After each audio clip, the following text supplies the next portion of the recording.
기도하겠습니다.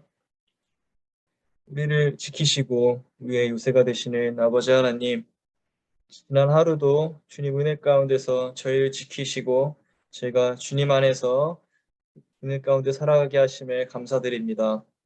또 지난 밤 가운데서도 평안한 잠을 이루고 또 오늘 아침 이렇게 주님을 먼저 만나면서 하루를 시작하게 하심에 또한 감사드립니다.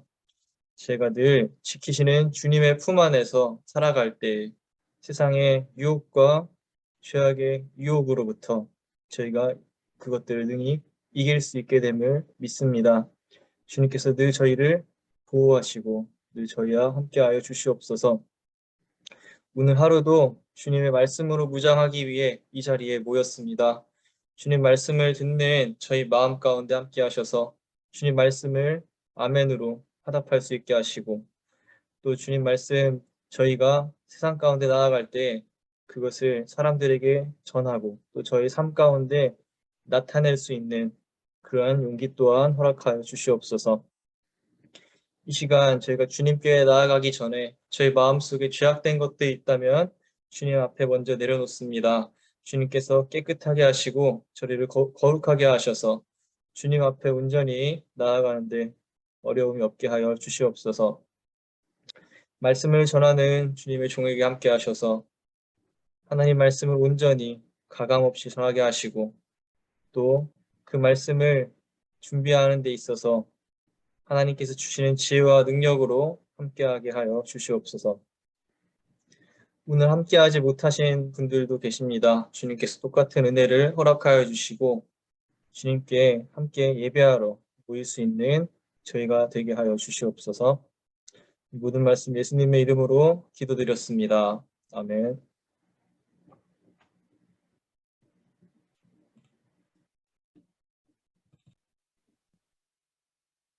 오늘 저희가 함께 묵상할 말씀은 신명기서 24장 1절에서 9절까지의 말씀입니다. 여러분들 위하여 읽어드릴 때 함께 마음속으로 읽어주시면 좋겠습니다. 남녀가 결혼을 하고 난 다음에 남편이 아내에게서 수치스러운 일을 발견하여 아내와 같이 살 마음이 없을 때에는 아내에게 이혼 증서를 써주고 그 여자를 자기 집에서 내보낼 수 있습니다. 그 여자가 그의 집을 떠나가서 다른 남자의 아내가 되었는데 그 둘째 남편도 그 여자를 싫어하여 이혼 증서를 써주고 그 여자를 자기 집에서 내보냈거나 그 여자와 결혼한 둘째 남편이 죽었을 경우에는 그 여자가 이미 몸을 더럽혔으므로 그를 내보낸 첫 번째 남편은 그를 다시 아내로 맞아들일 수 없습니다. 이런 일은 주님 앞에서 역겨운 일입니다. 당신들의 하나님이 당신들에게 유산으로 주신 땅을 죄로 물들게 해서는 안 됩니다. 아내를 맞은 새 신랑을 군대에 내보내어서는 안 되고 어떤 의무도 그에게 지워서는 안 됩니다. 그는 한 해 동안 자유롭게 집에 있으면서 결혼한 아내를 기쁘게 해주어야 합니다. 맷돌은 전부나 그 윗짝 하나라도 저당을 잡을 수 없습니다. 이것은 사람의 생명을 저당 잡는 것과 마찬가지이기 때문입니다. 어떤 사람이 같은 결례인 이스라엘 사람을 유괴하여 노예로 부리거나 판 것이 드러나거든 그 유괴한 사람은 죽여야 합니다. 당신들은 당신들 가운데서 그러한 악의 뿌리를 뽑아야 합니다. 악성 피부병에 걸린 사람에 대하여는 레위 사람 제사장들이 당신들에게 가르쳐주는 대로 모든 것을 철저히 지켜야 합니다. 내가 그들에게 명령한 대로 지키십시오. 당신들이 이집트에서 나오던 길에 주 당신들의 하나님이 미리암에게 하신 일을 기억하십시오. 아멘.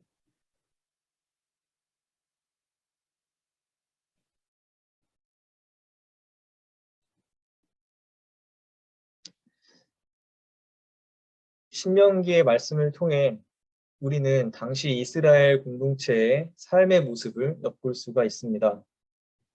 특별히 오늘 말씀을 통해 우리는 하나님이 우리에게 바라시는 삶의 모습과 또 하나님의 사랑을 알 수가 있습니다. 하나님이 바라시는 삶의 모습은 첫째로 가정이 평화로운 삶입니다. 5절의 말씀을 보면 결혼한 새신랑은 분봉물을 면제해주고 한 해 동안 집에서 아내를 기쁘게 하라고 말씀합니다. 명심보감에 가화만사성이라는 말이 있습니다. 집안이 화목해야 모든 것이 잘 된다는 뜻입니다.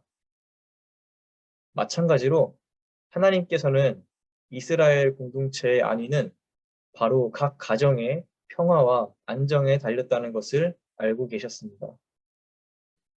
가정은 사회의 가장 작은 단위입니다. 그 가장 기초가 되는 작은 단위에서부터 튼튼하고 흔들림이 없어야 전체 사회가 안정되는 것입니다. 우리도 먼저 각 가정이 먼저 믿음 안에서 바로 서는 기쁨의 가정이 될 때 비로소 하나님 나라의 확장에 이바지할 수 있는 교회 공동체가 될 것입니다. 가정의 평화는 본문 말씀에서 전하고 있듯이 부부가 서로에게 기쁨이 되어줄 때 이루어질 수 있습니다. 성경은 남편과 아내 중 어느 한쪽이 불합리한 관계를 유지하라고 말하지 않습니다. 그렇기에 이혼 증서를 써서 이혼을 하라는 법은 사실 자신의 욕망에 따라 마음대로 이혼을 하라는 의미로 세운 법이 아니라 어느 한쪽의 약자가 불합리한 관계로부터 벗어나게 하는 장치로서 세운 법이었습니다. 사실 하나님의 뜻은 부부가 한 몸을 이루는 것입니다. 그것은 서로가 서로의 부족한 점을 채우며 서로 조금씩 양보하고 이해해 주는 것입니다. 이스라엘 문화에서 아내들은 남편에게 순종하고 자녀들을 가르치며 가정 안에서 희생적인 모습을 요구받습니다. 하나님께서 남편들에게 이러한 아내들에게 기쁨이 되라고 요구하는 것은 남편들이 그러한 아내의 희생을 당연한 것으로 여기지 말고 아내를 존중함으로써 기쁘게 하라는 것입니다.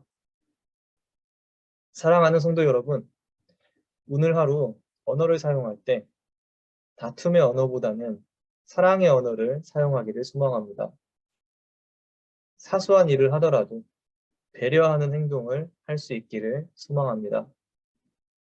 그러므로 여러분의 가정 안에 분노와 다툼이 아니라 화평과 기쁨이 넘치기를 소망합니다.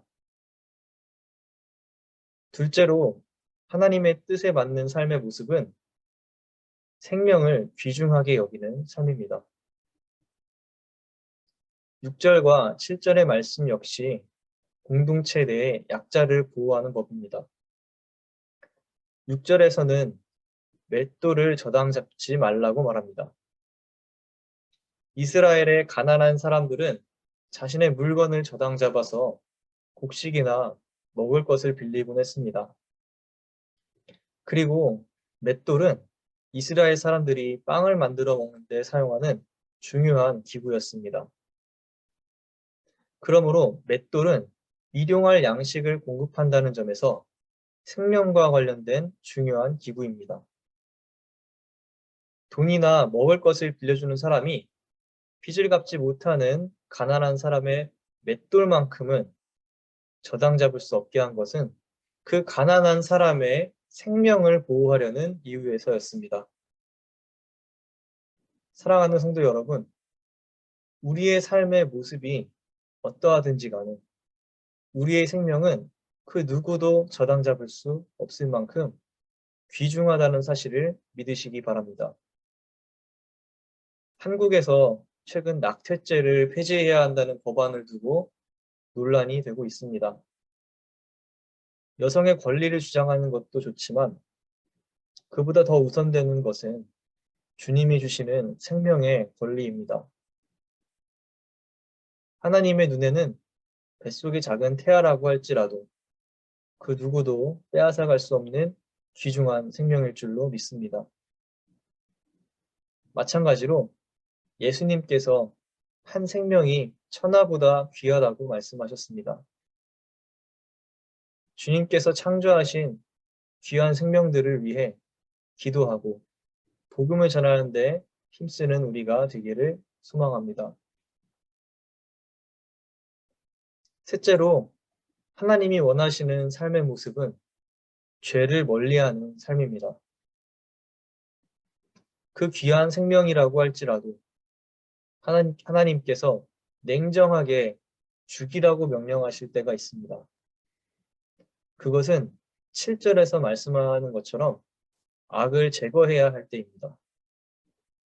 생명을 귀하게 여기시고 우리를 사랑하셔서 우리에게 생명을 주시는 하나님이시지만 그것을 거두어 가시는 것 또한 주님의 손에 달려 있습니다.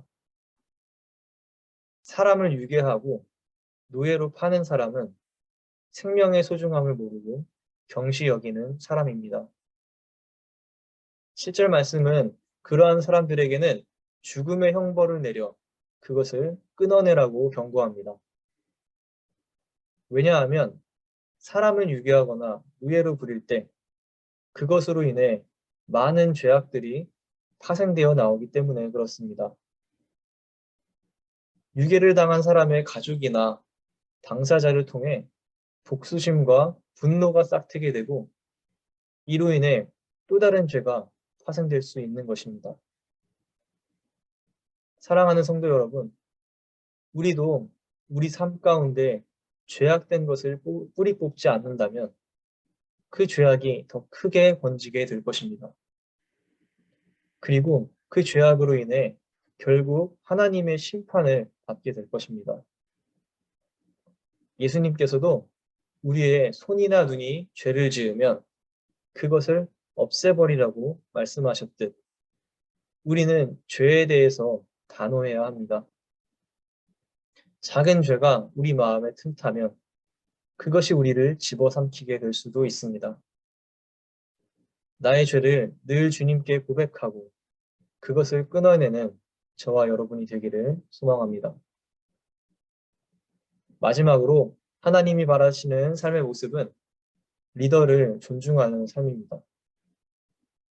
8절과 9절은 악성 피부병에 걸린 사람에 대해 어떻게 행동해야 하는지 알려줍니다. 하나님께서는 악성 피부병에 걸린 사람들은 레위 사람, 제사장들이 가르쳐주는 것을 따르고 지키게 하라고 했습니다. 레위 사람들은 하나님께서 특별히 구별하여 세우신 하나님의 종들입니다. 그러므로 하나님께서 세우신 사람들의 말을 듣고 따르라는 것은 곧 그들을 존중하고 인정해 주라는 말입니다. 민수기 12장 10절에서 15절에는 모세의 리더십을 비방하던 미리암이 나병에 걸리는 일화가 등장합니다. 나병과 같은 심각한 피부병은 고대 이스라엘 사회에서 죄와 불순종의 결과로 여겨졌습니다. 그래서 그들은 아픈 것도 서러운데 죄인이라는 낙인까지 찍혀 진영 밖으로 쫓겨나서 따로 살게 되었습니다. 민수기 12장에서 미리암이 하나님께서 세우신 종, 모세의 리더십을 비방했다고 했습니다. 이것은 모세를 향해 건전한 비판이나 조언을 한 것이 아니었습니다. 모세가 구스 여자와 결혼을 하자 미리암이 이를 비방하며 다음과 같이 말합니다. 하나님께서 모세, 당신하고만 이야기하시는 줄 아십니까? 하나님은 우리와도 말씀하십니다. 그러자 하나님은 모세는 자신이 세운 종인데 어찌하여 비방하느냐며 미리암에게 나병에 걸리는 벌을 내리십니다. 미리암이 이러한 벌을 받은 이유는 자신도 하나님과 교제한다는 생각에, 자신도 하나님과 대화한다는 생각에 교만해졌고, 그로 인해 지도자인 모세의 권위를 무시하고 공동체의 질서를 무너뜨렸기 때문입니다. 본문의 9절 말씀에서 이 미리암에게 하신 일을 기억하라는 의미는 하나님께서 세운 종을 향해 무조건적인 비방과 불순종을 하며 공동체의 질서를 흐리는 것을 경고하는 것입니다. 이를 오늘날 교회 공동체에 대입한다면 우리가 목사님이나 속장님들과 같은 교회 일꾼들의 리더십을 존중하고 따르는 겸손한 자세를 가져야 한다는 것을 의미합니다.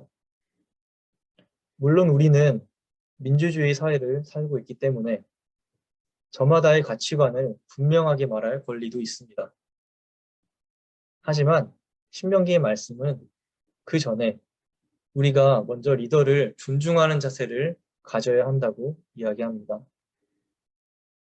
모세의 누이로서의 위치를 가지고 있던 미리암이 모세가 하나님께서 세우신 지도자라는 사실을 망각하고 그를 비방한 것처럼 우리 역시 교회 공동체에서 세움받은 일꾼들을 하나님이 세우신 사람들이라는 인식 없이 존중하지 않는다면 그들의 단점이 더 눈에 들어오고 그러므로 그들을 비방하는 데 앞장서게 될지도 모릅니다.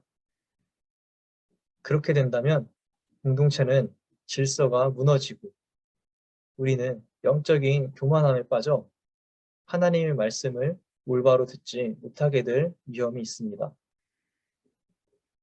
반대로 교회의 일꾼들 역시 섬김과 희생의 정신으로 하나님께서 맡겨주신 일에 책임감을 가지고 구성원들을 돌봐야만 할 것입니다.